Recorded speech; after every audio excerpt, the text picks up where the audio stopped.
Hello दोस्तों, कैसे हैं आप सब लोग। होप कि आप सब लोग बहुत अच्छे होंगे। बनारस हिंदू यूनिवर्सिटी में अगर आपको पीजी के कोर्सेज में एडमिशन चाहिए तो ये वीडियो को ध्यान से अंत तक देखना। दोस्तों, बीएचयू का मॉप अप राउंड आ चुका है, जिसको ये कि बहुत सारे बच्चों के मन में बहुत सारे सवाल है कि सर क्या हम अप्लाई कर सकते हैं, कितना पैसा लगेगा, अप्लाई कैसे करना होगा। कंप्लीट इन्फॉर्मेशन मैं आपको बताने वाला हूँ। कौन कौन अप्लाई कर सकता है, कौन कौन अप्लाई नहीं कर सकता है, कितना पैसा लगेगा, क्या ज्यादा पैसा लगेगा, क्या मार्क्स के हिसाब से एडमिशन होंगे। तो मैं आपको कंप्लीट इन्फॉर्मेशन बताने जा रहा हूँ वीडियो के अंदर, तो ध्यान से देखना और ध्यान से समझना, ठीक है। अब दोस्तों, आपको पता होगा बीएचयू के पीजी कोर्सेज में एडमिशन खत्म हो चुका था, क्लासेस भी स्टार्ट हो चुकी हैं बच्चों की, यानी सेक्शंस भी बन चुके हैं बच्चों के, क्लासेस स्टार्ट हो चुकी हैं। अब दोस्तों, अभी भी बीएचयू के अंदर कुछ सीटें बची हुई हैं, तो बीएचयू ने क्या सोचा है, बीएचयू ने ऑलरेडी स्पॉट राउंड करवा दिया था। स्पॉट राउंड का मतलब होता है जो बची हुई सीटें होती हैं उस पर भी एडमिशन हो गए थे दोस्तों। उसके बावजूद बहुत सारे बच्चों ने अपना एडमिशन कैंसिल करवा दिया,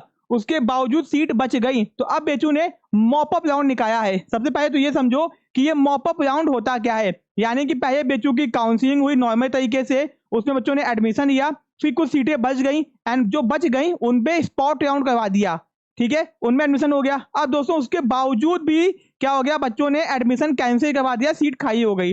तो बीएचयू ने सोचा कि भैया रिसोर्सेज की बर्बादी क्यों की जाए, चलो एक मॉप अप राउंड निकालते हैं जहां पे जो भी बची हुई सीटें हैं एंड पहले आओ पहले पाओ के हिसाब से उनको लोगों को बच्चों को दे देते हैं, ठीक है। तो यानी कि मॉप अप राउंड आ चुका है। तो यानी कि अगर आपको बीएचयू में पहले आओ पहले पाओ के हिसाब से अप्लाई करना है तो पहले ये चेक कर लो कि भैया आपको जिस कोर्स में एडमिशन चाहिए उस कोर्स में सीट अवेलेबल है कि नहीं, ठीक है। और दोस्तों, क्या आप अप्लाई कर सकते हो कि नहीं।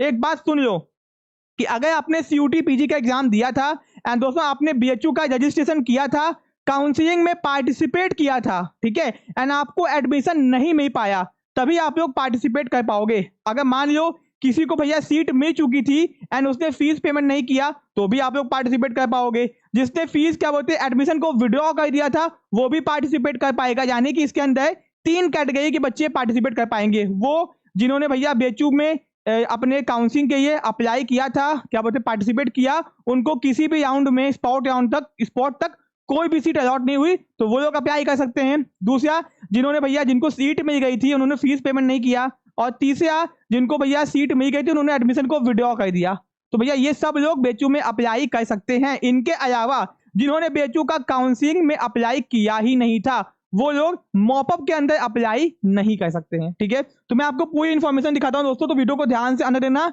ये मैंने आपको बता दें कि कौन कौन अप्लाई कर सकता है, ठीक है।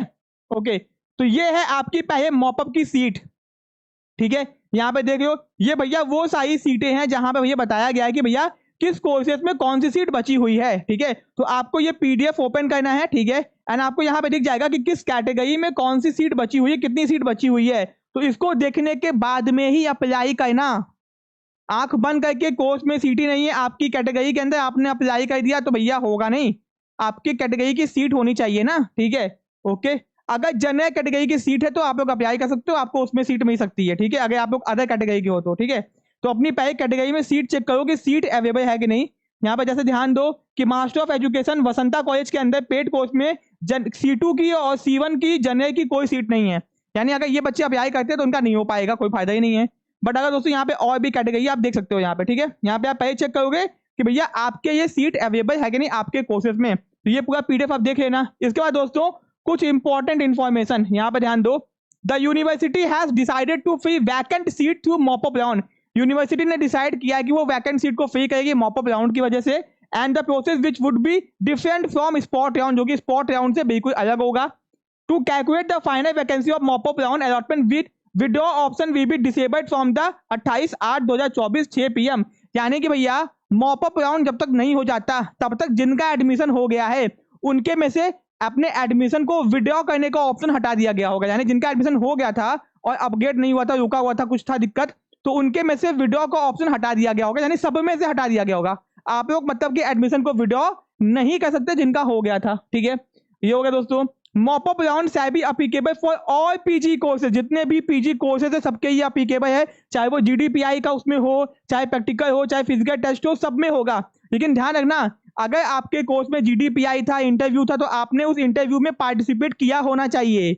ध्यान रखना इस बात का। अगर आपका ऐसा कोई कोर्स है जिसमें आपका इंटरव्यू जीडीपीआई हुआ था तो आपको उसमें पार्टिसिपेट किया होना चाहिए, तभी आप अप्लाई कर सकते हो। ठीक है, तो दोस्तों there will be only one round of seat allotment, केवल एक ही बार सीट अलॉट की जाएगी। ठीक है, therefore no provision for upgradation, कोई भी अपग्रेड नहीं होगा।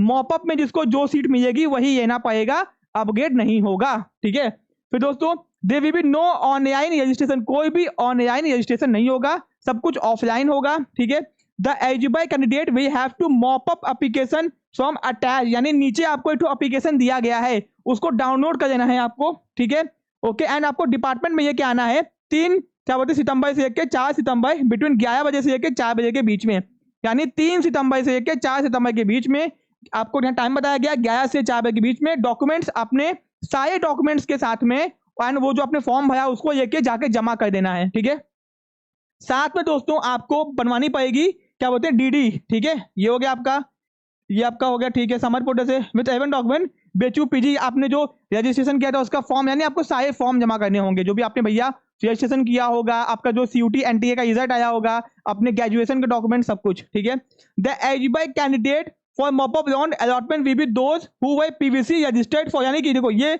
6वां पॉइंट बताता है कि कौन अप्लाई कर सकता है। वही अप्लाई कर सकता है जिसने बीएचयू के ये रजिस्ट्रेशन में पहले अप्लाई किया था। ठीक है, ओके, एंड जिनके पास में कोई भी अभी सीट है, उनको कोई सीट नहीं मिली है, उन्होंने पहले रजिस्ट्रेशन किया था, कोई सीट नहीं मिली। एंड दोस्तों ये लोग भी अप्लाई कर सकते हैं जिनको सीट मिल चुकी थी, उन्होंने एडमिशन विड्रॉ कर दिया था, फीस पेमेंट नहीं किया था, एंड या फिर उनका वेट लिस्ट दिखाया था, ये सब लोग अप्लाई कर सकते हैं। जिसने रजिस्ट्रेशन किया ही नहीं बीएचयू का, उसको नहीं मिलेगा सीट। ठीक है, the candidate I strongly advise to appear for only one program, आपको खासकर बोला गया कि अगर आपने 2 कोर्स में अप्लाई किया था तो मॉपअप में केवल एक ही कोर्स में जाना। ठीक है, okay, and in case of multiple applications the candidate will be cancelled together, अगर आपने 2 कोर्स में अप्लाई कर दिया तो आपका एडमिशन कैंसिल कर दिया जाएगा बिना एडमिशन दिए। ठीक है, doing physical counselling the candidate have to submit demand draft, जब आपकी फिजिकल काउंसलिंग होगी तो आपको 2000 रुपए का डिमांड ड्राफ्ट बनवाना पड़ेगा रजिस्ट्रार बनारस हिंदू यूनिवर्सिटी के नाम पे। ठीक है, DD will be return if the candidate is allotted seat and pay course fees through online portal, DD आपको रिटर्न कर दी जाएगी अगर आपका एडमिशन हो जाएगा, आपको फीस ऑनलाइन पेमेंट करना होगा।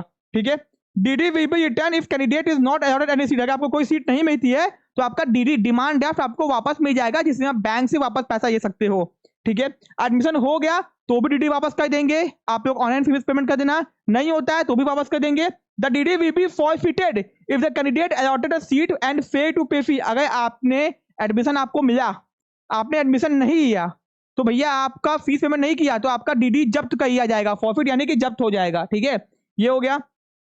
The allotment shall be on the basis of merit, यानी कि भैया जो बच्चे आपका 3 तारीख को 4 तारीख को अप्लाई करेंगे जाके जिस भी कोर्स में, उस कोर्स का मेरिट बनेगा, जिसमें जिसका मार्क्स ज्यादा होगा उसको एडमिशन दे दिया जाएगा। ये मत सोचो कि पहले आओगे तो एडमिशन हो जाएगा, लेकिन बहुत सारे लोगों को पता ही नहीं है कि भैया बीएचयू में मॉपअप राउंड हो रहा है, तो आप इसका फायदा उठा के आप जरूर से जाना, अगर आपके कोर्स में एक सीट भी बची होगी तो भी, क्योंकि आपके चांसेस बहुत ज्यादा होंगे। ठीक है, ये हो गया, क्योंकि दोस्तों हो सकता है कि जिसका एडमिशन हो वो एडमिशन ना आए क्योंकि पेड सीट मिल गया उसको ज्यादा पैसे के कारण। ठीक है, the merit of mop up round will be independent of merit of regular round and spot round allotment, therefore will be incomparable. आप ये मत कहना कि शायद जो आपकी स्पॉट राउंड थी उसका कट ऑफ ज्यादा था, मॉपअप का कम है, तो भैया मॉपअप में जो अप्लाई करेगा उसी की मेरिट बनेगी ना, सिंपल सी बात है, तो इसको कोई कंपेयर मत करना। ठीक है, अनयायिक ये हो गया आपका। ठीक है, ठीक है, तो दोस्तों PG cancellation withdrawal will be disabled, 28 से आपका हट जाएगा,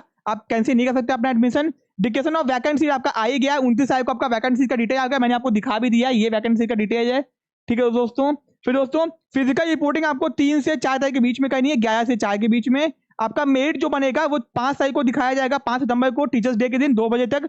फिर आपको सीट अलॉटमेंट और फी पेमेंट का आएगा 6 तारीख को 6 बजे तक, and fee payment by candidate within 48 hour, जैसे ही आपका एडमिशन हो जाएगा 48 घंटे के अंदर आपको फीस पेमेंट कर देनी है। बधाई हो, आपका एडमिशन हो गया, अप्लाई जरूर से करना। ठीक है दोस्तों, ये है आपका फॉर्म, देख लो, इसी को डाउनलोड करके भैया आपको लेके जाना है। भरने में अगर दिक्कत समस्या आए तो भैया कमेंट बॉक्स में कमेंट कर देना या फिर कॉल कर लेना, मैसेज कर लेना, आपको बता देंगे। ठीक है, ये हो गया दोस्तों, बहुत ही इंपॉर्टेंट ये वीडियो है, अपने फ्रेंड्स में शेयर करना मत भूलना। एंड दोस्तों कोई दिक्कत की बात नहीं है, आप बीएचयू में जाओ, अप्लाई करो, बहुत ज्यादा चांसेस है कि आपके एडमिशन हो जाएंगे, बट ये चेक कर लेना कि आपके कोर्स में वैकेंट सीट अवेलेबल है कि नहीं।